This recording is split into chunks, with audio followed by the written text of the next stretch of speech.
Get Rich Education is brought to you by Valhalla Wealth and Ridge Lending Group. You're listening to the show that has created more passive income for people than nearly any show in the world. This is the powerful Get Rich Education.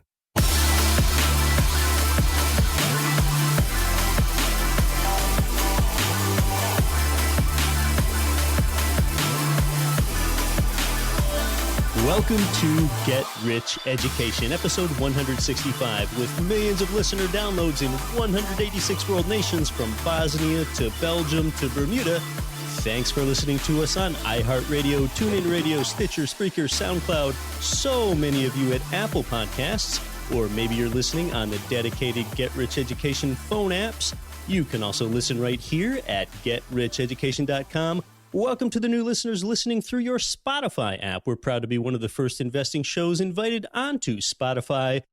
Yes, unfortunately for Wall Street, I am back to help you build your wealth. And with a new show intro, more on that later, we're talking about time versus money and also about quitting your job today. I don't agree that time is money and money is time because time is clearly more valuable. You have the opportunity to get back lost money, but not lost time. When Tom Wheelwright made one of his earlier appearances here on the show, he echoed that same thing, saying that it's ridiculous to equate money to time for the same reason. Unlike money, time is your irreplaceable, irreplenishable resource. Ralph Waldo Emerson said, "Money often costs too much." I can't be sure, but I think he was referring to the fact that we often trade that time for money, often doing something soulless during that time. Consider that if you're 30 years old, you have 606 months left to live on an average life expectancy. If you're 60 years old, you've only got 241 months left to live. Does that make your time seem more valuable right there when you think about the fact that you are going to die? What if you've got a newborn child that you bring home from the hospital? You've got 260 weekends, not months, but 260 weekends from birth to kindergarten, and now you're caught up in carpools to their friends' houses and all those sorts of things. So every day of your life, you make dozens of time versus money decisions every day. Should you hire a lawn service to mow your lawn, or should you do it yourself? Should you bake brownies for the PTA meeting, or instead pick up some from the bakery? And so much of this is influenced by the friends that you choose to hang out with and your coworkers. That's why if you want to start coloring your hair and your friends just happen to color theirs at home, then you're probably going to do the same thing. And, you know, here's an important thing to realize in the time versus money conundrum. Realize that doing it yourself might take an hour of your 24-hour day. But what people fail to realize is that's 1 out of your 3 discretionary hours in that day. And those discretionary hours, they're often the ones that make you, where you're defining yourself. So let's explore this. For a beach vacation, you might pay more for a direct flight to gain a couple extra hours getting sand between your toes. Okay, that decision right there, that is choosing time. And then on the other hand, you might choose to take a better paying job that requires late nights at the office. Well, that's choosing money. And yet many people do choose money over time again and again, even when your basic material well-being really doesn't even demand it. And partly, there's no doubt. You know why that is? There's no doubt that even well-off people, they fear future poverty and pain. But it's also because your time versus money trade-off, it actually rarely presents itself in really simple ways. Okay, say that you're offered a better paying job that requires you to commute longer. Okay, that right there, that is more money in return for less time. But see, then again, that extra cash that you get, that could lead to more or better time for you in the future in the form of a more secure retirement or nicer vacations. So then really, when you think about it that way, which choice prioritizes time and which one money? That might be hard for you to say, but I say that's prioritizing money over time, because then you're definitely selling today for a mere hope of a better tomorrow. There's a study by researchers Hal Hirschfield and others that surveyed more than 4,000 Americans to determine whether they valued time or money more and how happy they were. And the results were that a clear majority, 64%, preferred money. But you know what? Those who valued time, that set was found to be happier. And importantly, it wasn't only those people wealthy enough to not stress about money that preferred the time. Okay, so even at the same income level, those persons that valued time more were found to be happier. Those that were more likely to value time, they tended to be older people, married people, and parents. And that kind of makes sense because older people have less time left, while those with spouses and kids presumably either cherish time with them or they feel like the kids steal all of their time, or maybe both. So the crucial finding really is it's not having more time that makes you happier, but it's valuing time that makes you happier. And economists continue to argue about whether money buys happiness or not, but few people doubt that being well off is more pleasant than struggling to make ends meet. So that Hirschfield study, it kind of makes a different point. It implies that even if you're scraping by and thus forced to focus on money, that you're going to be happier deep down because you know it's that time that makes you more important. That's really the takeaway from that study. One common conundrum that people have when they have kids is this, well, now, should the wife work or should she stay home with the kids? Or sometimes it's the husband too. By staying home with the kids, you rationalize that nothing could be better for your kids' development. So you're going to stay home. I mean, who could argue with that? And if both parents work, then the couple might rationalize that they're doing that to provide for their kids' futures. But then during that time, they might feel guilty because now a daycare stranger might be the one to see that child's firsts, their first steps or their first words or whatever. Well, what does all this have to do with investing? Well, gosh, you read all these articles and you can read all this research on this, but any solution to this that they hint at is so dissatisfying to us because no one even mentions that when you have passive income, now you can have both time and money. So there really is a great answer for this time versus money conundrum, and it is passive income. Income that you don't have to work for solves this classic time versus money problem. And when it's income from real estate, income property, now there's something that's durable and proven, and it's not likely to dissolve away. Henry David Thoreau said that wealth is the ability to fully experience life. I quantify wealth, as you know, in terms of time. Wealth is defined as how long could your passive income sustain you at your current or desired lifestyle without you having to work. I'm having a friend come on the show today that's going to talk about his wealth as 7.7 years. That's how you measure wealth. He gets it. As you're building up your passive income, you might just want to enhance your lifestyle and keep your job. And you might or might not want so much passive income that you have the option to break away from a job that just doesn't fulfill you.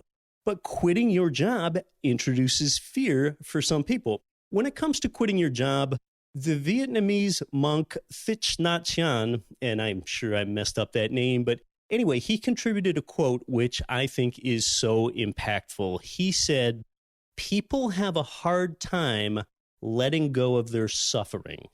Out of a fear of the unknown, they prefer suffering that is familiar." Just let that one land for a few seconds. So let me tell you about my own progression from a former employee. I used to be a road construction and airport construction inspector to quitting that day job and starting my Daydream. And let's just see if you can sort of relate to this. So in my early years of working, making money really seemed to matter. And then as my passive monthly real estate income went up to $1,000 and $2,000 and $3,000, okay, a couple interesting things began to happen. Okay, when that passive income started coming in, I began to forget when employee payday even occurred. And that's something that I had previously looked forward to, and I even marked that day on my calendar.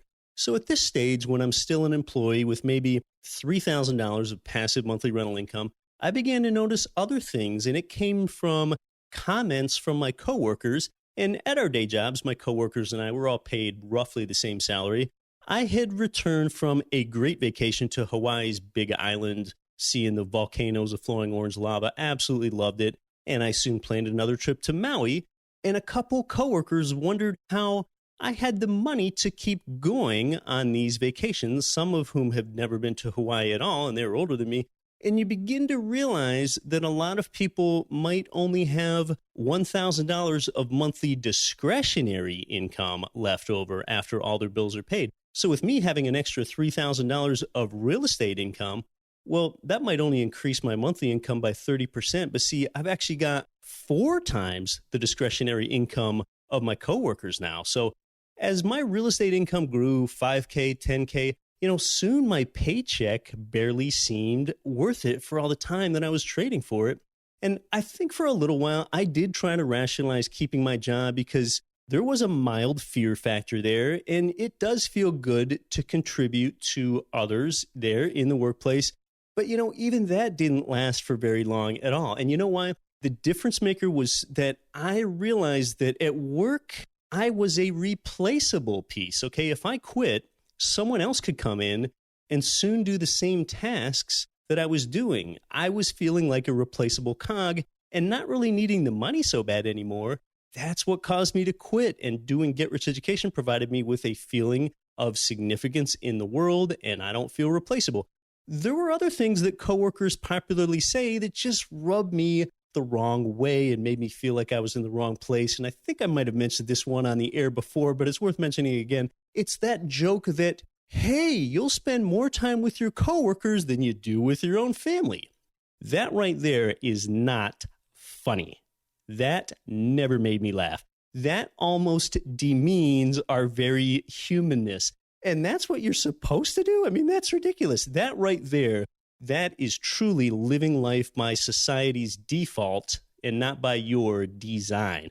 No matter how big your paycheck is from your job, working overtime or not, whatever, you're not buying back yesterday. Yesterday is gone. And that is true for all 7.5 billion humans on Earth. So that's kind of the sort of mindset that I experienced leading up to quitting my job years ago. Or I guess a more genteel way of saying it is that I traded my active income for passive income. And when coworkers asked why I was leaving, my short answer was simply because it just takes so much time. There was nothing wrong with my coworkers. They were great people. Actually, it's too bad that I didn't work with any jerks because it would have made it easier for me to quit my job. But it was time for me to migrate to a better and higher use, serving others and then finding a way to serve them through Get Rich Education. One telling thing that a coworker, Linda, said to me on my last day of work, she said, well, I guess now that you're quitting your job, you'll have time to shovel snow and mow the lawn, because she knows that those are 2 things that I largely outsource. And my answer to that was, no, I'm actually less likely to do those things now because I left my job to migrate to a better and higher use. By leaving my job, what I'm basically saying is that my time is worth more than the $40-some an hour that I was making at the time. That's why by quitting my job, I would actually be less likely to fill my time with, whacking weeds or edging sidewalks or something. So that's part of the mindset of quitting your job. And if you're close to quitting your job, be sure to get your real estate loans in place, properties closed, and maybe even make your first income property mortgage payment before you pull the trigger. You may or may not have to do that last one. Ask your mortgage loan officer about that. But rather than selling your time like you did at your job, now you can get yourself into a position where you're buying others' time. When you own more income property, you're basically buying your tenants' time, and 30% of their monthly income goes toward their housing payment, a portion of which trickles to you. Maybe you want to leave your day job for what might still be work, but it's work that you choose. If you're a woodworker and you sell your work, now you don't have that pressure to have to make your living by selling the wood pieces, and you can feel like you're doing something irreplaceable. No one does the art like you. Maybe income property has just totally made you fall in love with real estate and you want to be a real estate agent or something.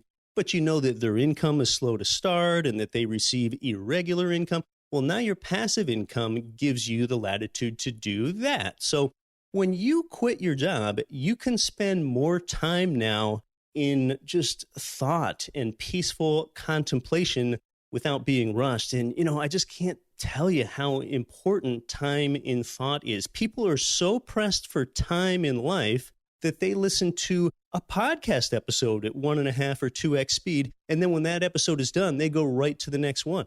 I don't do that. I listen at 1x speed, and then I might pause 5 or 10 minutes before I listen to another episode. This gives me the time to be in thought and think, now, what did I learn from that episode? What was impactful? What is there from that material that I can apply to my life or help others with? So that time in thought is really critical. That's what leads to taking the right action. We're here in the information age. We don't need to keep hurriedly cramming in more information. So find the right information, then think about it, then apply it. That thought process is so important. That becomes that right catalyst for you. Both direction and speed are important in your life, but direction is more important than speed because most people are going nowhere fast. We don't have to rush through life. Well, hey, today's guest, Get Rich Education's Marcus Whelan, was last on the show with us way back in episode 95 when he was here in Anchorage with his wife. Gosh, you'd think I'd have my own people here on the show more often. He's an Australian citizen, which is where he joins us from today. Now, he's used passive income from real estate to pivot into his own business as an Amazon marketer. We're going to talk with him about time versus money. Right after this, you're listening to Get Rich Education. MC Laubscher is the host of the top-rated business and investing podcast, Cash Flow Ninja, and also the president and chief wealth strategist of Valhalla Wealth. They help busy people build wealth outside of Wall Street by strategically combining their clients' cash flow statements with the financial vehicle of the wealthy, according to the infinite banking concept. If you are interested to learn how to perpetually multiply your wealth, you can access an exclusive webinar at yourownbankingsystem.com. Cash flow real estate investors, if you're looking for a mortgage loan with a company that specializes in investment property loans, it's Ridge Lending Group. They provide income property loans in almost every U.S. state. Ridge has worked with tens of thousands of investors and homeowners all over the country. In fact, with ethics and transparency, they've helped more people realize their dreams through real estate investing than any other mortgage lender in the country. Get started at ridgelendinggroup.com. This is Cashflow Diaries Jay Massey. Do the right thing, then do things right. Listen to Get Rich Education with Keith Weinhold. Well, I'd like to welcome back on to Get Rich Education. It has been quite a while. Joining us from Brisbane, Australia, it's Get Rich Education's own business developer, Marcus Whelan. Hey, Keith. It's good to be on here today. Yeah, it's great to have you back. You're a longtime successful real estate investor. You're an entrepreneur, and you left what Robert Kiyosaki calls the E quadrant quite a while ago. You don't strictly trade your time for dollars. You don't work that employee mentality, but you were a longtime employee, so you know how it feels to be one, and you know how it feels to get that measure of financial freedom that really changes your life. So just tell us a little bit more about that transformation. Yeah, definitely. I mean, Keith, I don't think I was ever cut to be an employee. It was great being there just to learn things and learn what it's like, to go through the process of going to university, doing business school. And then I joined Holden, which is part of General Motors. And it was good to get that experience, but I just couldn't wait to get out of there. And you just look at all the time that you waste and you think, in this job, I'm basically just hauling water buckets. I'd rather be out there building pipelines that are going to have that recurring, return over and over, forever. Right. And you notice that from being a business owner, that you're buying people's time. And I love to buy people's time. And that's what was happening to me. They were buying my time to put in assets for the business and so they could grow with them. So the value stayed with the company. I put the value in and then walked away. And now I like to be on the other side where every day, if possible, I'll buy as much time from people as I can. So I'm constantly building pipelines over hauling water buckets. Right. So you've gotten out of that trading your time for dollars mentality, that selling your time, the very fabric of your life. You've gotten out of selling that for money. And let's just talk about how that feels some more as an employee. And you know what I like to say, Marcus, and I think of a lot of employees feel this way. If you're looking forward to the weekend, that right there, that says something really bad about what you're doing between Monday and Friday. If you're just exclusively looking forward to the weekend and then you're dreading the following Monday, I just think that says an awful lot about those activities that you're doing and what you think about them from Monday through Friday. Yeah, doesn't it? That is spot on. Like for me, I cannot wait for Monday mornings. It's exciting. Like I struggle to switch off. So Sundays I switch off. I work half Saturdays sometimes. What I'm doing, I'm happy to do until I'm over 100. Like I'm in this thing now. I just love it so much. Whereas in the job, Monday to Friday, by the time you get to Friday, you are absolutely wrecked. You can't wait to get out of there. One big thing that killed me was commuting. You know, I think commuting is the number one thing that keeps people poor. It's insane how much time people spend in the car. Like for me, I had a 1 hour commute. Gosh. You think about it, that's 260 hours in the car divided by a 38-hour work week. That's 6.8 weeks of the year I'm spending in the car. Can you believe I'm spending 6 weeks in the car a year? And, imagine I've talked to some friends recently. I was like, how's your commute? In Melbourne, they're getting longer and longer because the population's growing and the infrastructure is just not there. They've got commutes of 90 minutes each way. So I was like, okay, let's talk about this. 3 hours a day times 260 working days is 780 hours. Okay, let's divide that by the 38-hour work week. You are spending 20 work weeks in the car. Isn't that just unbelievable? That is almost incomprehensible. Isn't it? You could be spending 20 work weeks a year working on your business or your life or time with your family. People just don't get that lost time of commuting.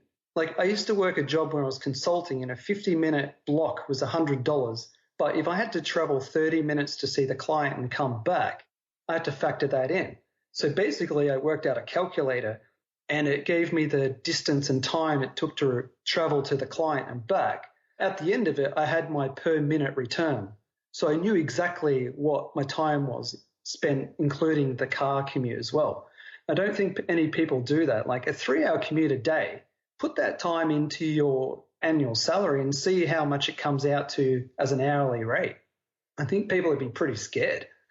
Yeah, that's right. They probably would. And for every minute of a one-way commute you have, of course, yes, you need to double that for your round trip. So that really is expensive. And maybe commuting is not as expensive as it used to be. I think you have a few more options now. A lot of people listen to this show while they're commuting, but you've still limited your options and you're still sedentary. And you know what? It's still something that you have to do. And you don't want to do only what you have to do.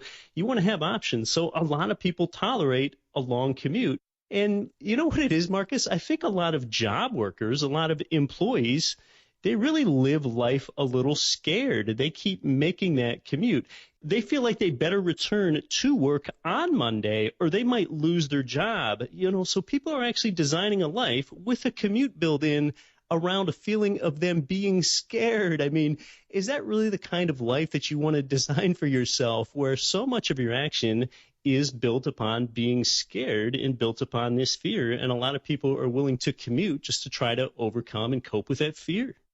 Yeah, I think a lot of people are scared. When you compare it to a business owner gets paid last, maybe, but an employee gets paid first, and that's because they're scared. So for a business owner, you've got to take a risk, you've got to spend all the money, you've got to hire the staff, and then after a couple of years, you might have a return, maybe, after spending all your money. But for an employee, they just want to get paid first and then commute, and then they get tied into that job, and then they pick up some mortgages and car loans and credit card debt. And then they're stuck. And then it's maybe even hard to change jobs or develop themselves. You've been a friend of mine because we really kind of get along together on the same vibe in a few different ways. And, I tend to gravitate toward people that I think have a few things in common, Marcus. Number one is I tend to gravitate toward people where I feel like their future is bigger than their past. And I definitely feel that way when I'm around you. And by the way, that's not necessarily an ageist thing. There's a well-known entrepreneur. His name's Dan Sullivan. He's 72 or 73 years old. And when I listen to him, I feel in every way like his future is bigger than his past. But really the second thing, Marcus, that I think is a commonality between you and I and why we understand each other so well in a business sense and in every other way is that we really respect our time. Most people just don't respect their time nearly enough. And a lot of times it's because they are running scared and they are out to make that dollar. But really, it's that resource of time that's that irreplaceable, irreplenishable resource. I know you have something called prime time. Describe what you think of as prime time. I find when people will say go to their job that if they do want to start a business, they always try and do it after work. You know, like Robert always says, pay yourself first and all this. I think you should pay yourself your time first as well so you can get that return. It doesn't have to be money. It could be anything. But prime time, there's so much you can get done in the morning. Like for me, like by midday, I'm basically finished. I'm up at 5, I throw myself in a pool, have a healthy breakfast, check some emails, get started. I've started by 5:30. By 9 o'clock when people are getting to work, I'm having my first kind of break. I'm out on the lawn, just running around. And then by lunchtime, I'm finished. And I've piled through probably 6+ hours of work uninterrupted. There's no one else around. And then if I get by lunchtime, I can move into bonus time. And then if I decide to work after lunch, I can. If I decide to go out and go for a run, I can do that. But I think getting all those big items done early in the morning and getting a start and making sure your list is 80-20, so you're doing those high action, most valuable items first, you're just so far ahead if you get up early in the morning and you get started early. Yeah, that's right. When you mentioned Robert, you're talking about Robert Kiyosaki. And yeah, when you're talking about the 80-20, you're talking about the Pareto principle, where oftentimes 80% of your results come off 20% of your effort because you're expending that effort during what you call prime time, when your mental bandwidth is the strongest, when you're able to concentrate the most. And for you, that happens to be in the morning. That's a good way to put it. So in the morning, I'm active, and in the afternoon, I'm passive. So in the afternoon, I'm studying, learning, getting ideas, going through books, talking to people, looking for nuggets, put them on the list, and then the next morning, I'm putting them into action when I'm just fresh and I'm at it. That's a great way to put it. We are two guys that have substantial passive income from real estate because we know, at least on a passive basis, that's the vehicle that's made more ordinary people wealthy than anything else. But you and I also choose to pursue our active businesses. Mine is with reaching people through this Get Rich Education platform and be able to create great change in other people's lives and tell them how to create passive income. I don't have any children of my own, and see that feeling, that really enables me to get some sense that I have significance in the world and that I'm able to help others. And you sort of do a similar thing with your own online business. Although you have substantial passive income from real estate, you have an option to serve the world in the way that you want to serve it. Yeah, well, that's what I guess that passive income, that first few $1,000s a month that just rolls in, that pays your expenses, and that allows you to have the time to then go and do what you want. That's why I said before, what I'm doing now is I'm happy to do forever, just starting businesses, launching new products and that kind of thing. We just launched a new product here in Australia. It's called Bondi Ukuleles. So I kind of come from a musical family, and because I travel a lot, the ukulele slides right into my lifestyle. So it's something we've developed and pretty proud of. And yeah, the other ones, I'm into publishing. Like you, I like to educate and got a couple of books out there more towards language learning. But yeah, starting businesses and actually building things that kind of make people's lives better or give them enjoyment is the best thing ever. Yeah, that value of significance in your life is just really the ultimate thing and what it comes down to. I mean, that's really how to give something beyond yourself. Yeah, so being a digital entrepreneur, really much like me, is you're able to control your time, and that is so significant. And, the chief complaint of people when they want to go ahead and try to financially better themselves, they do have this deep-seated fear in taking a risk, but oftentimes they say that they don't have enough time. So tell us about that. a lot of people don't know where the time goes. You spend most of your life waiting for something. Time really compounds as well. So if you can get onto it early, like say you wanted to sleep 1 hour less a night, but you think over a year, that's say 365 hours a year you gain, and over a decade, that works out to be 38 work weeks, 38-hour work weeks over a decade that you could pick up by just sleeping 1 hour less, where you could study, where you could start a business, where you could put your prime time towards something. You could, instead of maybe getting up at 7, you get up at 6 and you hit the day with your prime time of that 1 hour. And over a decade, you can imagine where you'd be. And I'm not saying you have to do it for a decade. I'm just saying over a decade, you pick up nearly a full year of working just from that 1 hour. So obviously by doing that early on, by year 2, 3, you might already be in a new business venture or whatever, just simply because you allocated and you paid yourself first with that prime time. Yeah, and that compounding effect becomes really astounding once you've gone ahead and carved out enough time so that you can learn about building financial freedom through real estate. Now you've been able to quit your job in the E quadrant. Once you do that, you've got freedom and you really open up your time. And, I think a lot of people think about wealth, how they want a lot of money. And I think that we all genuinely do down the road. But really the thing that we want more is freedom. When you have achieved enough passive income in order to replace your job, now you have a measure of financial freedom. And then once you're free, you can kind of use that time as a lever to go ahead and get the wealth that you might ultimately want. You're right. To get your time, to take time off, to reflect. I think when I moved towards this cash flow out of the E quadrant, I worked out I had 7.7 years of years worth of income saved up that I could live off and not have to work for 7 years and sustaining my current lifestyle. So I thought, let's just quit work. I don't have to work. And then after sort of a year to 18 months, I just got restless. But it's nice to not have that deadline where I'm just going to take 3 months off and not work. Yeah, I'm just not going to work ever if I don't want to. And then you can use that time to study and go into something you want to do. Yeah. I might make the analogy of mowing the lawn. Okay, say your life's busy and you mow the lawn and that's just part of what you do every week, and you mow the lawn because you absolutely have to, or you think that you have to. You want to save the money, so you mow the lawn yourself. But when you've got financial freedom and you don't have to mow the lawn and you have the time and the latitude to do whatever you want to do, if you go out there and mow the lawn just because you want to mow the lawn rather than having to mow the lawn, that same activity can feel very different because you're doing something that you want to do rather than something that you have to do. That's the difference between an option and an obligation. So live a life of options. It's a lot better than living a life of obligations. Things feel better when you do something that you want to do rather than what you have to do, even if it's the exact same activity. It's spot on. You always make these points so clear. It's so liberating to not have to do something, but you have the choice. Well, Marcus, it was good to have you on to get your perspective on time. Thanks so much for coming back onto the show. Yeah, it's good to be back on the show again.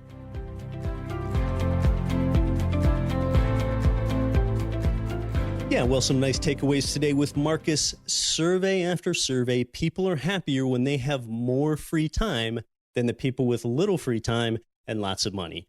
Well, hey, I hope that you're all right with that new show intro. I basically just wanted to cut things down. One thing I wanted to cut was the part about real estate investing creating millionaires and billionaires. And that is something that's totally accurate, but, I think it just gives the wrong idea because anymore, a millionaire isn't even wealthy. More than 1 in 20 Americans are millionaires. It's just not really a wealth marker at all today. I also wanted to completely remove my name from the introductory part. I think the former intro had my name in there twice, and I just want to de-emphasize that for a while. Like I say, you're not here for me, you're here for you. Again, people have a hard time letting go of their suffering. Out of a fear of the unknown, they prefer suffering that is familiar. So you're going to stick with familiar suffering rather than give something else a try. Really? Whether that's trying to buy your first income property or more income property or quitting your job, Mark Twain said that 20 years from now, you will be more disappointed by the things that you didn't do than by the ones that you did do. I say that people spend all this time learning about how work works. They spend zero time learning about how money works, yet money is the main reason that they go to work. Well, Get Rich Education listeners are really getting out there and doing it. In the past few months, we've had listeners on the show here as guests that have built thousands in monthly income, many enough income to quit their job. We've got some others just starting out, expanding their means. I've heard from Erica in Roanoke, Virginia, that built $886 in monthly cash flow through the providers at GREturnkey.com. I'm not sure how many properties that is for your $886 of monthly cash flow there, Erica. Then there's Glenn from Temecula, California, that bought his first income property at GREturnkey.com, which he says is producing $210 of monthly cash flow for him. Glenn showed me his spreadsheet. It's got conservative calculations in there, like 8% for a vacancy rate and such. Well done. So everyday people are doing it. You know, I always like to leave you with an actionable resource at the end of the show. So whether you desire to quit your job or you just want more income and options in your life, connect with a provider at GREturnkey.com. Read a few market reports, and then connect with a provider and put some properties under contract. Really, I am just totally honored by the fact that you listen to me every week. We've got a lot of great shows coming up, including the dynamic Tom Wheelwright's return. Thanks to today's guest, Get Rich Education's own Marcus Whelan. I'm Keith Weinhold. Though you might quit your day job, don't quit your daydream. Nothing on this show should be considered specific, personal, or professional advice. Please consult an appropriate tax, legal, real estate, financial, or business professional for individualized advice. Opinions of guests are their own. Information is not guaranteed. All investment strategies have the potential for profit or loss. The host is operating on behalf of Get Rich Education, LLC exclusively.